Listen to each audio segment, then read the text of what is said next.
నిమ్మల జ్యోతిక గారు ఇప్పుడు ఉన్న ఫలంగా వైఎస్ఆర్ కాంగ్రెస్ పార్టీని ఎందుకు వీడాల్సి వచ్చింది, జనసేన పార్టీలో ఎందుకు జాయిన్ అయ్యారనేది ఆమెను అడిగి తెలుసుకునే ప్రయత్నం అయితే చేద్దాం. నమస్తే అండి జ్యోతిక గారు. ఎందుకు వైఎస్ఆర్సీపీని ఎందుకు వదిలారు, జనసేన పార్టీలోకి ఎందుకు వచ్చారంటే కారణం ఏంటంటే ఏం చెప్తారు? వైఎస్ఆర్సీపీ పార్టీ అంటే ఆ రోజున నేను ఫస్ట్ నుంచి కూడా పిఆర్పి అండి. నేను చిరంజీవి గారితో పాటు కలిసి పనిచేశాను. 2008లో ఆయన పార్టీ పెట్టారు. దానికి ముందే నేను వారధి క్లాసుల నుంచి ఆయనతో పాటు కలిసి నడిచాను. అయితే మేము కాంగ్రెస్లో చిరంజీవి గారు మెర్జ్ చేసిన తర్వాత నేను పిఆర్పిలో స్టేట్ జనరల్ సెక్రటరీగా పనిచేశాను.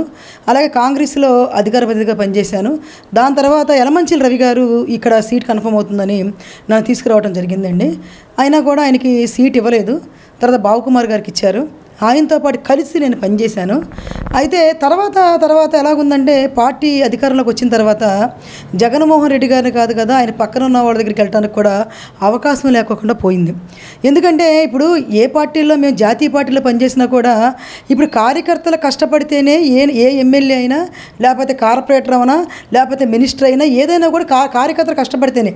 జగన్మోహన్ రెడ్డి గారు ఎప్పుడైతే వాలంటరీ వ్యవస్థను తీసుకొచ్చి కొన్ని వాలంటరీ వ్యవస్థను పెట్టినా కూడా నాకు కార్యకర్తలే ముఖ్యమనే మాట ఎక్కడ అనలేదు ఆయన.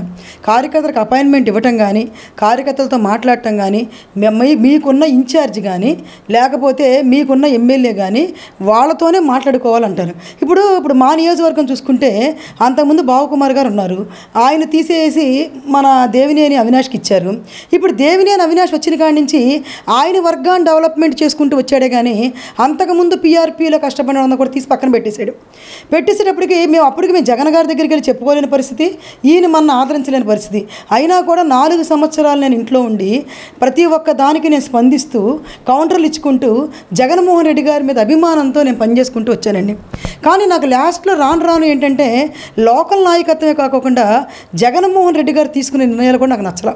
ఫస్ట్ ఆఫ్ ఆల్ ఇక్కడి నుంచి అమరావతి తీసేయటం అనేది చాలా బాధాకరం. ఎందుకంటే ఒక కట్టిని కోచటాలు, తర్వాత వచ్చేటప్పటికి మళ్ళీ ఆ రోజున అమరావతి ఇక్కడే ఉండాలంటాం, తర్వాత తీసేయటం అదొకటి.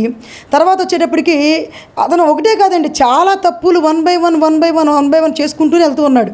అయినా కూడా సరే ఆయన ఆలోచన బట్టి ఆయన వెళ్తున్నారులే అన్న ఆలోచన అనుకున్నాం. కానీ ఇక్కడ తీసుకెళ్ళి అక్కడ పెడతామని ఈ సీట్లు మార్చడం ఏంటో, ఏదో మనం స్కూల్ సీట్లు ఇస్తాం చూసారు, ఈ బెంచ్ నుంచి ఆ బెంచ్కి, ఆ బెంచ్ నుంచి ఈ బెంచ్కి అన్నట్టుగా స్కూల్లో హెడ్ మాస్టర్ చెప్పినట్టుగా పిల్లలు మారాలన్నట్టుగా ఆయన సీట్లు మార్చడం, ఆయన మాట్లాడే మాటలు. తర్వాత రాజకీయ పార్టీలో ఎన్నో పార్టీలో మేము పనిచేసాం కానండి, బూతులు మాత్రం ఎప్పుడు మాట్లాడాల. విలువలు లేని పార్టీ అయిపోయింది. ఇప్పుడు కొడాల నాని గారు తిడతామని, రోజా గారు తిడతామని, అలాగే అవినాష్ తిడతామని, అలాగే పార్టీ ఆఫీస్ పగలగొడతామని, ఇదంతా ఒక కార్పొరేట్ సంస్థలాగా నాకు అనిపించింది తప్పనిచ్చి ఇది ఒక పొలిటికల్ పార్టీ, దీనివల్ల మనకు ఉపయోగం ఉంటుంది, ఈ పార్టీకి మనుగడ ఉంటుందని మాకు అనిపించడం. నేను 4 సంవత్సరాలు నేను సైలెంట్గా ఉన్నా, లాస్ట్ సంవత్సరం ఆయన పనిచేద్దాం అనుకున్న దాన్ని ఆయన తీసుకున్న నిర్ణయాలకి రోత పుట్టిందండి మాకు. ఇప్పుడు ఇవాళ చూసుకుంటే ఈ లడ్డు ఇష్యూ ఏంటండి, నేను 2013లో టీటీడీలో నేను 2 సంవత్సరాలు కారం సప్లై చేశాను. కారం సప్లై చేయాలంటే టీటీడీ రూల్స్ ఏంటి, అప్పుడున్న మేనేజరు కర్ణాటక నుంచి వచ్చిన ఆయన, ఆ రూల్స్ ఏంటంటే ఏ వస్తువు ప్రొవిజన్స్ మనం ఇవ్వాలన్నా కూడా మనకి హాగ్ మార్క్ ఉండి 4-5 సంవత్సరాలు మనకి టర్న్ ఓవర్ ఉన్న వాళ్ళని తీసుకుంటారు. దాంట్లో కూడా 3 శాంపిల్స్ తీసుకుంటారండి. నాకు తెలుసు 3 శాంపిల్స్ బాగుంటేనే మన దగ్గర తీసుకుంటారు. అంత బాగుండే టీటీడీలో ఇవాళ ఈ విధంగా దర్శనాల టికెట్లు ఎవరికి పడితే వాళ్ళకి ఇవ్వటం, ఈ రోజున లడ్డు చూస్తే లడ్డు. ఇందాకడ రోజా గారు మాట్లాడుతూ అసలు అంటే చంద్రబాబు నాయుడు గారిని అంటుందని పవన్ కళ్యాణ్ అంటామని కాదు, మనం రియల్గా ఒక పబ్లిక్గా మాట్లాడుకుంటే ఆవిడ మాట్లాడుతుందంటే చాలా సభ్య సమానం తలకాయ ఉంచుకుంటుంది. ఎందుకంటే రోజా గారు అంటే తిరుపతి అనేది ముద్ర పడిపోయింది. తిరుపతి టికెట్లు అమ్ముకున్నావు, వెళ్ళినప్పుడల్లా 100 మందిని 150 మందిని నువ్వు దర్శనానికి తీసుకెళ్ళావంటే నువ్వు ఏ రైట్స్తో తీసుకెళ్ళావు అంటే మీ రెడ్లు పాలనని తీసుకెళ్ళావా, లేదా మీ రెడ్లు గుడని తీసుకెళ్ళావా, లేదా సుబ్బారెడ్డి మీ చుట్టమని తీసుకెళ్ళావా? అంటే అంత విలువలు కూడిని గుడికి నువ్వు ఏ రకంగా పడితే ఏ టైంలో పడితే ఆ టైంలో అక్కడికి వెళ్ళి కనీసం అక్కడ ఏ మాటలు మాట్లాడాలో మాట్లాడకూడదు తెలియని టైంలో కూడా బయటకు వచ్చి అసభ్యకరమైన రాజకీయ వ్యాఖ్యలు చేసింది నువ్వు కాదని అడుగుతున్నా నేను. ఇవాళ నువ్వు చేసినవి మొత్తం నువ్వు తీసుకుంటే నువ్వు చేసినవన్నీ తప్పులే. ఇప్పుడు ఏదో మనకి గురికింద దాని కింద తెలియదు అన్నట్టుగా రోజా గారు మీరు మాట్లాడితే వాళ్ళు ఎవరు యాక్సెప్ట్ చేయరండి. ఆల్రెడీ మీరు పబ్లిక్లో ఇప్పుడు దాదాపు 5 నెలలు అవుతుంది, గవర్నమెంట్ మారింది, ఏ సమస్యల మీద రియాక్ట్ అయ్యారు మీరు? ఏ సమస్య మీద రియాక్ట్ అయ్యారండి మీరు? ఇందాక మాట్లాడుతున్నారు మహిళ. మరి పవన్ కళ్యాణ్ గారు ఆ రోజున ఇంతమంది లేడీస్ కనపట్ల మిస్ అయిపోయారనంటే మరి మీరు అధికార పార్టీలోనికి ఏ రోజు మీరు స్పందించలేదే? ఈ రోజున మాట్లాడుతున్నారు. పవన్ కళ్యాణ్ గారిని విమర్శించవచ్చు.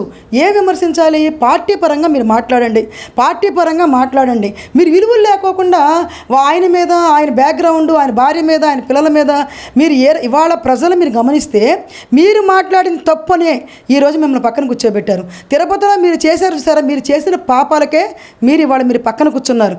పాపాలకి చంద్రబాబు నాయుడు గారు పవన్ కళ్యాణ్కి ఏమవుదండి? పవన్ కళ్యాణ్ గారు ఎవరి రూపాయి తినడు, ఎవరి రూపాయి ఆశించడు. మీరు మన వరదల్లో చూస్తే మెగా ఫ్యామిలీ నుంచే దగ్గర 10 కోట్ల ఫండింగ్ ఇచ్చారు. నువ్వు ఎవరికి ఇచ్చావమ్మా? అధికార పార్టీలో డ్యాన్సులు వేసుకుంటూ స్టేజ్లు ఎక్కేవో తప్పనిచ్చి ఎక్కడ పడితే అక్కడ ఆడుకోటాకని చెప్పేసి వెళ్ళి కోట్లాది కోట్లు తినేసేవారు కుంభకోణం నీ మీద ఉంది. నీకు బైరెడ్డి గారే నీకు నాయకుడు.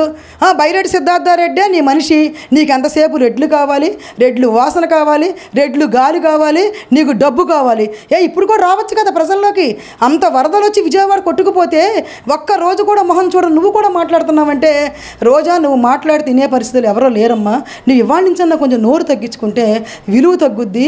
నీ నోరంటే జనాలకి చీకొట్టే పరిస్థితి అవుతుంది. అబ్బా రోజానా చిచ్చి అనే పరిస్థితి వస్తుంది. నువ్వు కొంచెం ఒళ్ళు దగ్గర పెట్టుకొని పవన్ కళ్యాణ్ గారి గురించి మాట్లాడేటప్పుడు జాగ్రత్తగా మాట్లాడు.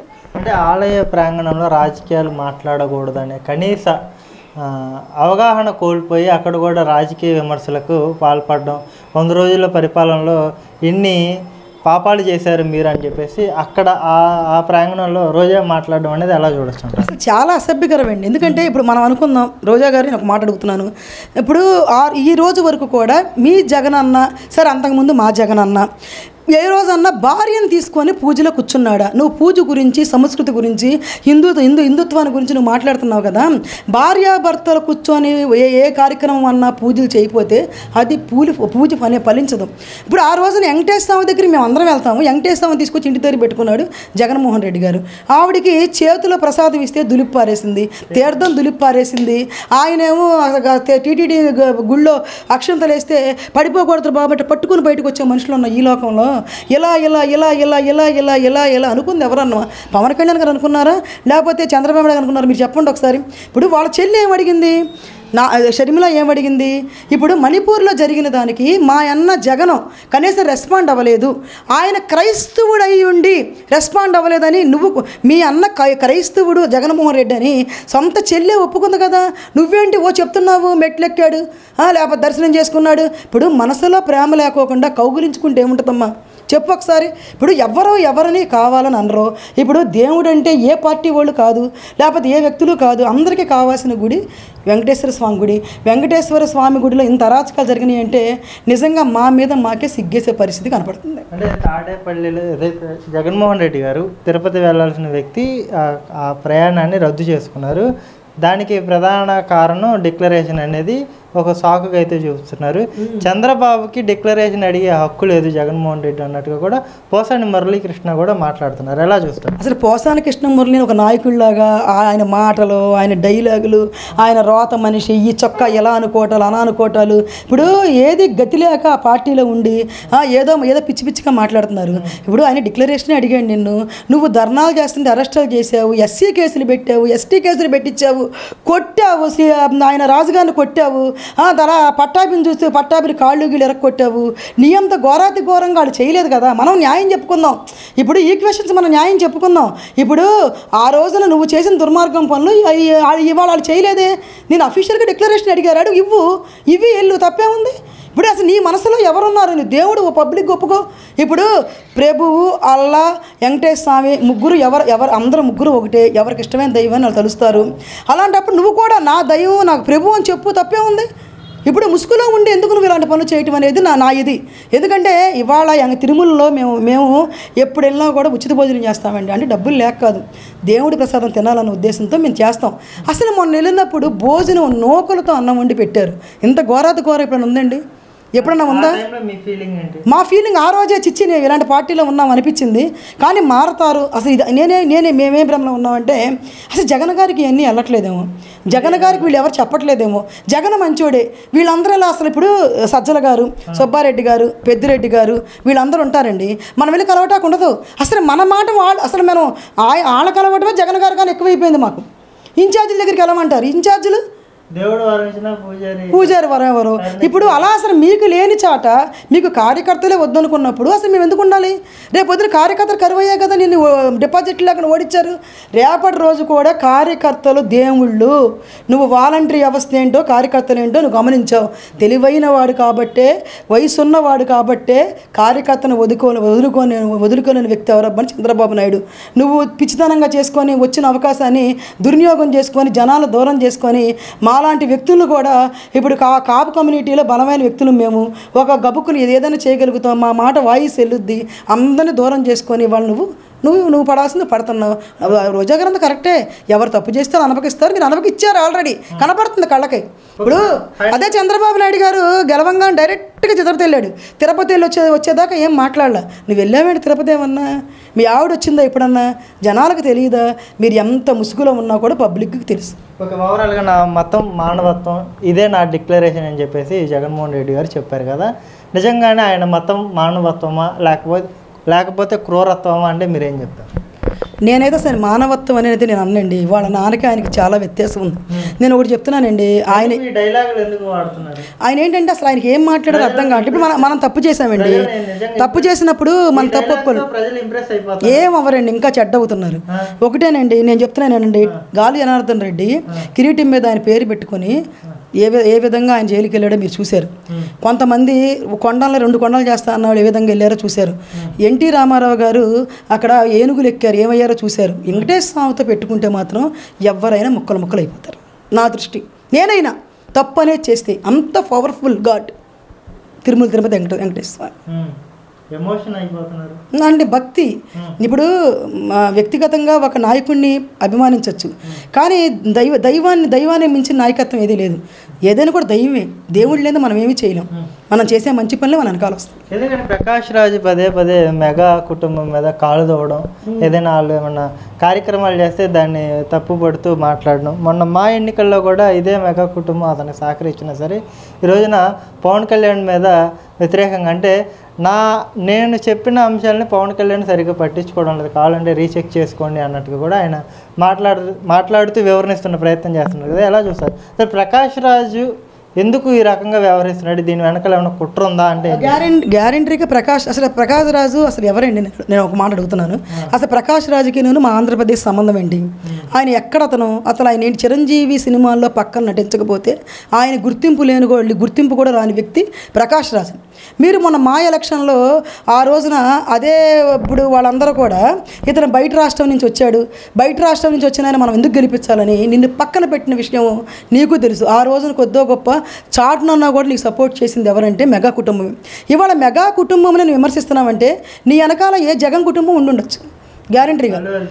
అల్లు అర్జున్ ఇవాళ ఎన్ని మాట్లాడినా కూడా అల్లు అరవింద్ చిరంజీవి వీళ్ళంతా ఒకటేనండి. నేను వెంటుండి చూశాను తేడా చిన్న. ఇప్పుడు అల్లు అర్జున్ ఆయనకి లెక్క ఏంటి? చిరంజీవి గారికి అరవింద్ గారు లెక్క. కానీ ఈయన ఎవరో పిల్లోడితో అసలు ఆయనకి లెక్క ఏంటి? ఇలాంటి వాడు ఎంతమంది చూస్తుంటాడు? చిరంజీవి గారితో పోల్చుకోవడానికి పనికిరావడానికి వీళ్ళంతా పిల్ల బచ్చేగాళ్ళు ఎవరైనా కూడా. చిరంజీవికి అసలు సంబంధం ఏంటి? నేను అరవింద్ మాట్లాడా మీరు చెప్పండి, ఆయన బామ్మర్ది మాట్లాడదు కదా. ఎవరు అలా చేయడండి? నాకు తెలిసి అరవింద్ గారు అలా చేయడు. నేను అరవింద్ గారితో కలిసి ప్రయాణం చేశాను. అరవింద్ గారితో అలాంటి మెంటాలిటీ కాదు. ఇప్పుడు మన పిల్లలు మన మాట వినాలని లేదు కదా. పిల్లలు వచ్చారు, పెళ్ళాం వచ్చింది, పిల్లలు ఉండారు, వాళ్ళ పెళ్ళాం రెడ్లు ఉంటుంది కదా, ఆటోమేటిక్గా రెడ్లకి ఫీలింగ్ కదా.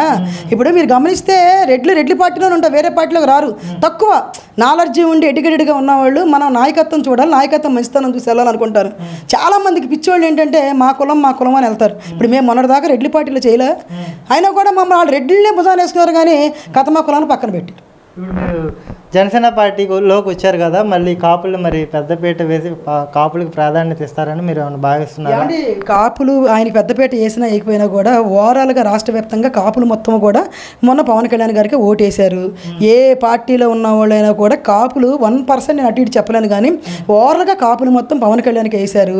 ఈసారి కాపుల్లో చైతన్యం వచ్చింది. అసలు ఏ పార్టీలో ఉన్నా కూడా కాపులు పవన్ కళ్యాణ్ వెనకాల ఉంటారు. పవన్ కళ్యాణ్ వెనకాల ఎవరు ఉంటారో వాళ్ళే ముఖ్యమంత్రి అవుతారు, పవన్ కళ్యాణ్ ముఖ్యమంత్రి అవుతారు. కానీ పవన్ కళ్యాణ్ గీసిందే గీత. ఓకే, సామాన్యుడు ఉదయభాను గారి గురించి అంటే ఆయన ఓర్పు సహనానికి పరీక్ష పెట్టింది అనుకోవచ్చు ఒక రకంగా వైఎస్ఆర్ కాంగ్రెస్ పార్టీ. అంటే ఎన్నికలకి ముందు వచ్చుంటే ఆయనకి కొంచెం వాల్యూ ఉండేదేమో, మొత్తం అయిపోయినాక సర్వం మొత్తం కోల్పోయి ఇప్పుడు జనసేన పార్టీలోకి రావడం వల్ల ప్రయోజనం ఏంటి అన్నట్టుగా కూడా కొన్ని ప్రశ్నలు అయితే ఉత్పన్నమవుతున్నాయి కదా, దీనికి మీరేం సమాధానం? అసలు ఉదయ్ భాను గారు ఎలక్షన్ ముందే 1 టౌన్ టికెట్ ఇస్తానని పవన్ కళ్యాణ్ గారు మాట్లాడుకున్నారు, వద్దాం అనుకున్నారు. అయితే నాకు తెలిసిన ఇన్ఫర్మేషన్ డైరెక్ట్గా ఆయన కాదు, ఆయన అనుచరులు చెప్పడం ఏంటంటే జగన్మోహన్ రెడ్డి గారు పిలిచి లేదన్నా మనమే అధికారంలోకి వస్తామన్నా, నువ్వు ఆ రోజు జిల్లా అధ్యక్షుడిగా చేసావన్నా, నువ్వు చాలా కష్టపడ్డావు, నువ్వు లేకపోతే నేను ఎలాగానని చెప్పేసి ఆయన కన్విన్స్ చేసి ఆపాడు అనేది నాకు ఒక గినికిడి. ఆపిన తర్వాత ఆయన ఉన్నారు. కానీ అసలు ఆయనకి జరిగిన అన్యాయం ఎవరో జరుగుద్దండి అంటే ఏం జరిగిందంటే ఇవాళ జోగి రమేష్కి మినిస్టర్ ఇవ్వాల్సిన అవసరం ఏంటి? మీరు ఒక మాట చెప్పండి. సామినేని ఉదయభాను అన్న ఆయన 4 సార్లు ఎమ్మెల్యేగా చేశాడు, మీ నాన్నతో పాటు నడిచాడు, కిరణ్ కుమార్ రెడ్డికి అత్యంత క్లోజ్ అయిన ఆయన సీఎంగా ఉన్నా కూడా వదిలేసి వెనకాల వచ్చాడు. పార్టీ ఈ రోజు వరకు కొన్ని వెనకాల కష్టపడ్డాడు. మొన్న ఎలక్షన్లో దగ్గర బోల్డ్ అంత డబ్బు కోట్ల రూపాయలతో ఖర్చు పెట్టుకున్నాడు. నువ్వు కనీసం ఆయనకు పెద్దతరంగా కులం రంగా గారి తర్వాత అంత పెద్ద పేరు కులానికి ఉన్న వ్యక్తి ఎవరంటే సామినేని ఉదయభాను గారు. ఇవాళ కులం అందరూ కూడా ఆయన మెచ్చుకుంటారు, ఆయన ఏ చెప్తే చేసేవాళ్ళు ఉన్నారు. ఇవాళ ఆయన ఏ పార్టీలో ఉన్నా కూడా ఆయన పని చేసి పెడతాడు ఆయన, ఎందుకంటే రంగా గారి తర్వాత అంత పెద్ద పేరు ఆయనకే ఉంది. అలాంటి ఆయన నువ్వు దూరం చేసుకున్నా కులం దూరం అయిపోయింది. జగన్మోహన్ రెడ్డి గారు ఆయనకి ఇచ్చినట్టయితే కులం కొంచెం తాటి మీదకి వచ్చేది, కొంత ఓటింగ్ అన్నా నీకు కలిసేది. ఇప్పుడు ఒక్కొక్కరికి ఒక బ్రాండ్ ఉంటుందండి. ఇప్పుడు నేను చూశారు మీరు ర్యాలీ, ఎంతమంది జనము, ఎన్ని కాన్ఫరెన్సీ నుంచి వచ్చారు, కదిలి వచ్చారు. ఎవరికాళ్ళు ఆయన ఎవరిని రమ్మనలా. నేను పార్టీ మారుతున్నాను మీరు రమ్మని ఎవరిని అనలేదండి. ఆయన కట్టారు, ఎవరికాళ్ళు స్వచ్ఛందంగా కట్టారు, స్వచ్ఛందంగా కట్టి ఆహ్వానించారు. అంటే నాయకత్వం పెరగటం అంటే అది. నువ్వు అలాంటి వాళ్ళు వదులుకొని ఏదో అంటారు చూసావా, పాలు పారపోసుకొని నీళ్ళకి వెళ్ళినట్టు ఉంది నీ పరిస్థితి. ఏమీ లేదు, మంచి వాళ్ళందరూ దూరం చేసుకున్నారు జగన్మోహన్ రెడ్డి గారు. ఇప్పుడు ఎన్నాళ్ళు ఉంటే ఆయన మీద అభిమానం ఉంటే ఉన్నా మాలాంటి వాళ్ళం మొన్నటి దాకా కూడా ఉన్నాం, ఓడిపోయినా కూడా కలవటానికి టైం లేదు. ఇన్ఛార్జీలు కావాలి, ఎమ్మెల్యేలు కావాలి, అంత అవసరం మాకేంటండి? ఇప్పుడు మాకేమన్నా రాజకీయాల్లో ఉంటే మేము డబ్బు సంపాదించుకోవాలా, లేకపోతే మేము ఏమైనా డబ్బు కోసం వచ్చామా, పదవుల కోసం వచ్చామా? ఇప్పుడు మీ నాన్న ఆశయాలు నీకు ఉంటేనే వచ్చాము, నువ్వు తీసి పక్కన పెట్టావు, అయినా కూడా కమిట్మెంట్గా ఉందాం అనుకున్నావు. నీకు ఎంతసేపు కార్యకర్తలు వద్దు, నాకు నాయకులే కావాలంటే అలా ఉన్నన్నాళ్ళు నువ్వు జీవితంలో పైకి రాలేవు. అది ముందు బూతు మాటలు మాట్లాడే మీ నాయకులు నోరు మూపించండి.